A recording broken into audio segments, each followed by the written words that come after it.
भगवान की जय हो। समस्त भगवत प्रेमियों को सूचित किया जाता है श्री पंचायती अखाड़ा 10 नाम नागा सन्यासी श्री रजनी शाखा इलाहाबाद के संत, प्रयागराज के संत दिगंबर अखिलेशपुरी के द्वारा हिसार में, ग्राम शिवानी में, जिला भिवानी में आध्यात्मिक भजन एवं सत्संग का आयोजन शुरू होने जा रहा है। अतः आप लोगों से मेरा अनुरोध है कि अपने अपने महत्वपूर्ण कार्य में विराम देते हुए ज्यादा से ज्यादा तादाद में पहुंचने का प्रयास करें। बोलिए सच्चे दरबार की जय।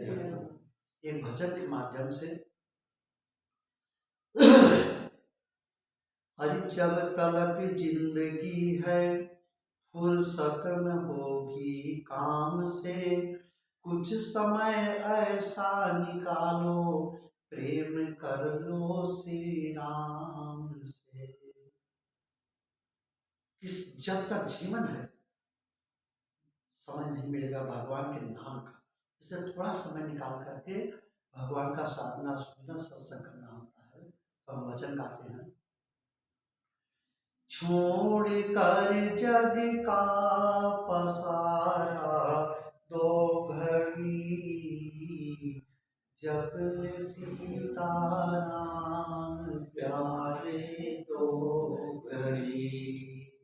छोड़ कर जग का पसारा दो घड़ी, जपन सीता राम प्यारे दो घड़ी।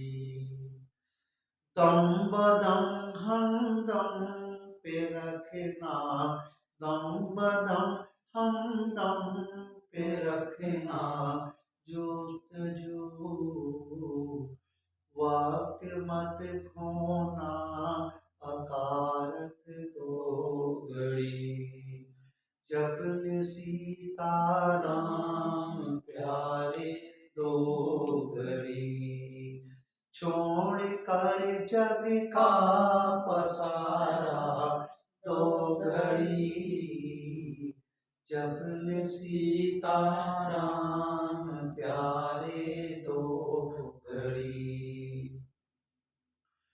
जग समुंदर में थके जब, जग समुंदर में थके जब, तैर कर ले लिया कर तू सहारा दो घड़ी। ले लिया कर तू सहारा दो घड़ी।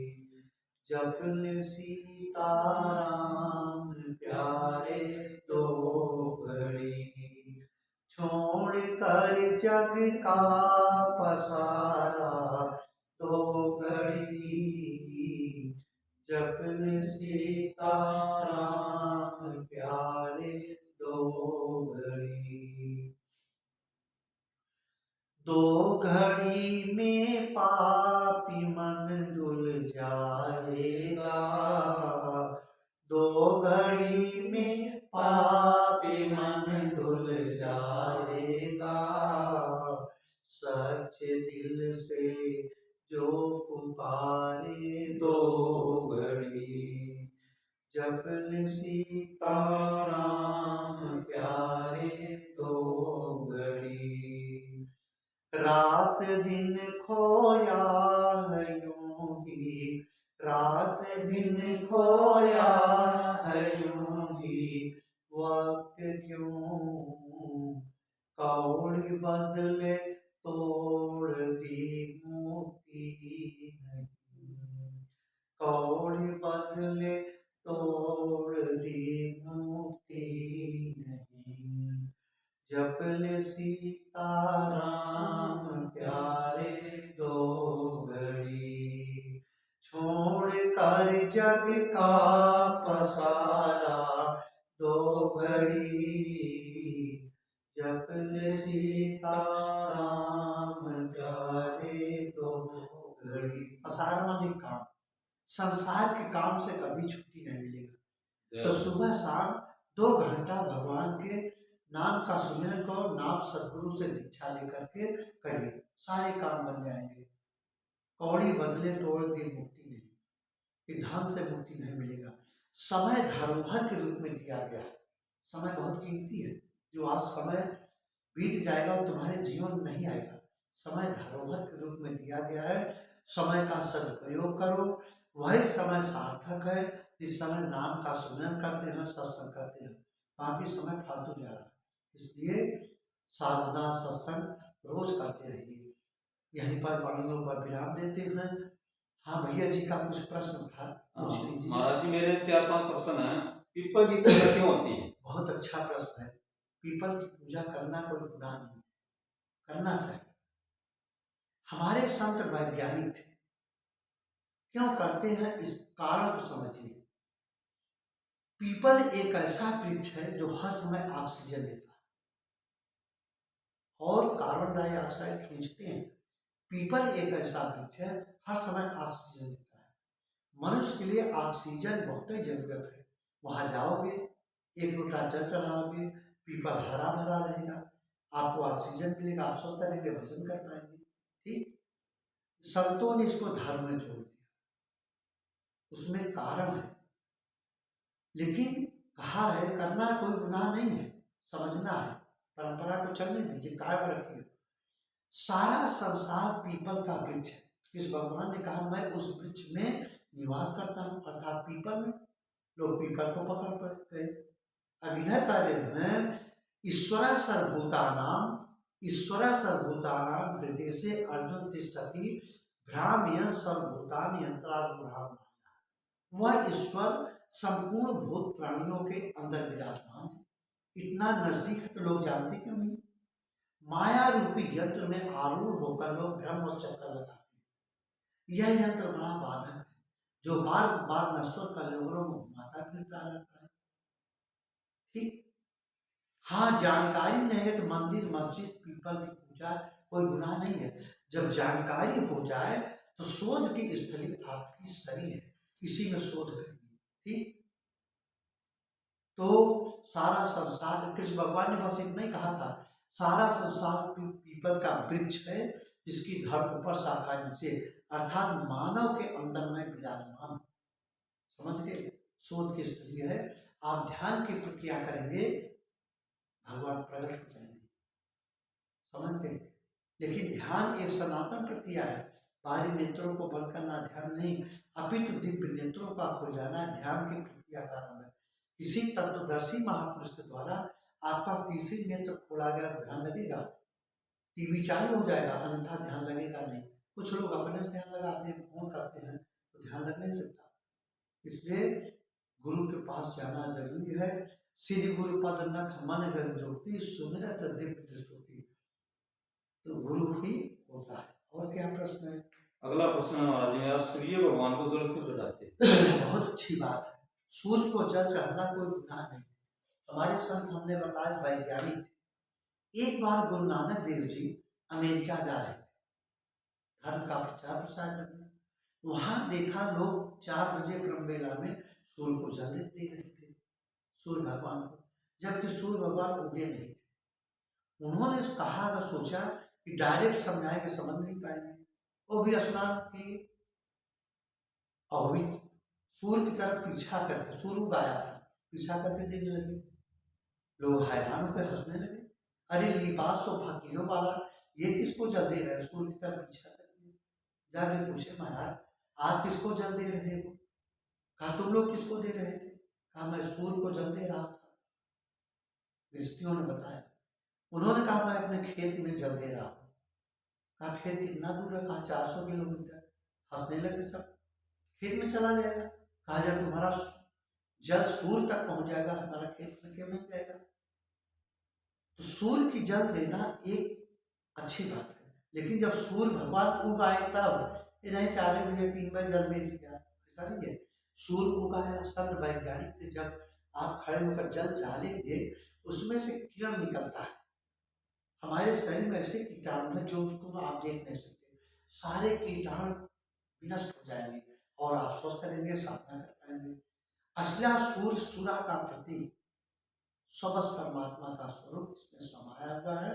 कितने सूर्य हैं इसको जान लीजिए, तब सूर्य की पूजा हो गई। अगला प्रश्न है महाराज जी, क्या तुलसी पूजन से भगवान मिल सकते हैं? देखिए, तुलसी पूजन क्यों होता है, करना चाहिए। संत वैज्ञानिक थे, आप जाएंगे तुलसी में जल डालेंगे, तुलसी हरी। तुलसी एक ऐसा गुणकारी औषधि है, 1,00,000 मर्ज को ठीक करने की क्षमता रखती है। आप 2 पत्ती रोज खाएंगे, जल चढ़ाएंगे, हरी भरी रहेगी, 2 पत्ती खाएंगे, यहाँ तक कैंसर ठीक करने का रोज नियम से खाया जाए 2-4 पत्ती, ठीक औषधि है। इसलिए धर्म में जोड़ दिया गया। उसके कारण है कि आप स्वस्थ रहेंगे तभी तो बच पाए। शरीर माध्यम खल धर्म साधन, स्वस्थ शरीर में परमात्मा का वास होता है, इसलिए कि एक औषधि है। भगवान के वो सुमिरन से मिलेगी, नाम के सुमिरन से। लोग इतना वाह आडंबर करते हैं लेकिन नाम का सुमिरन करते नहीं, इसमें भगवान नहीं मिलेंगे। और नाम के उस तत्वदर्शी महापुरुष से मिलेगा। जितनी जल्दी हो सके किसी तत्वदर्शी महापुरुष से जो शब्द भेदी हो। ऐसा नहीं संत नहीं है, संत हैं कि आग लगी आकाश में झरझर गिरे अंगार, संत न होते जगत में तो चल मरता संसार। अपने क्षेत्र के तत्वदर्शी महापुरुष से दीक्षा लेकर भजन में आरंभ हो जाइए, सारे काम बन जाएंगे, सारे मज सारे विश्व के भूत ही भाग जाएंगे साधना से। देख लो हमने किया, आज आपके सामने बैठे हैं, 25 साल से जीवित है। सारे डॉक्टरों ने कह दिया कि 2-3 महीने मर जाएंगे, यहाँ तक मर भी गए थे। हमारा अनुभव है, जब दूत आते हैं जीव दाब देते हैं, लोग लैट्रिन पेशाब कर देते हैं, वहां भी गए, पूरा सीन देखा। उधर क्या क्या देखा महाराज जी? भगवान वो दूत आते हैं, जिसको लेने आए हैं उसी को दिखाई देते हैं। वहां रेगिस्तान है, वहां ऊपर रेगिस्तान है, सफेद वस्त्र में रहते हैं, एक ऐसे बैठे रहते हैं। अब हम 10-10 हजार वर्ष संतोष मिले हैं, ये जब वही जाके पाओ में फिटी हुई वासो क्या जाए पीट पाए। हमारी बात वही समझ पाएगा जो मर के जीवित हुआ हो। वहां बोर्ड लगा 10,000 वर्ष। सिद्धों का दर्शन अंदर होता है, कहीं बाहर आज तक सिद्ध का दर्शन हुआ नहीं। जब किस भगवान ने खुद ही कहा हमारी शरीर माया की है, ठीक। सिद्धों का दर्शन अंदर होता है, साधना की एक अवस्था है। आप 10-10 हजार वर्ष संत आप अंदर देख सकते हैं। ऐसी अप्सराओं का दर्शन होगा।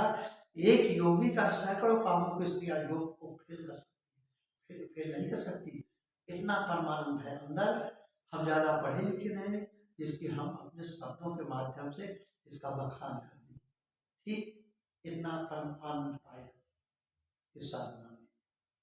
और साधु वही है, शरीर नहीं, शब्द ही साधु है। अपनी वाणियों को यहीं पर विराम देते हैं। एक प्रश्न और है क्या? हाँ हाँ बोलिए।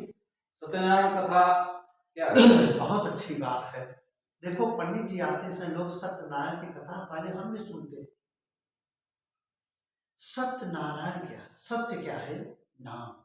रामचरितमानस उसमें आ है, उमा कहो मैं अनुभव अपना, सत हरि भजन जगत सब सपना। सतनाम, सतनाम है शब्द, नाम सत्य है और सब झूठा है। नर के अंदर उस नाम का आयन हो जाए, समझ गए, नर के अंदर उस शब्द का नाम का आयन हो जाए, सत्यनारायण की कथा पूरी हो गई।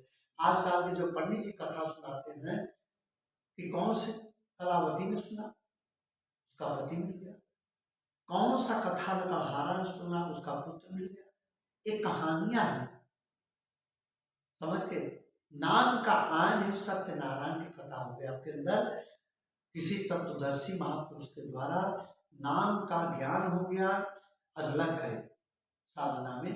आपकी सारी कथा भागवत पूरा हो गया, सारे धर्म शास्त्रों का निचोड़ है, साजे पूजा पाजा यज्ञ का, ये सब गुणों का खेल है। सबद भेद का ज्ञान हो जाए, सारी विश्व की पूजा हो गई। आप बने रहिए, हम लक्ष्य तक पहुंचाते रहेंगे। बोलिए सत्य दरबार की जय।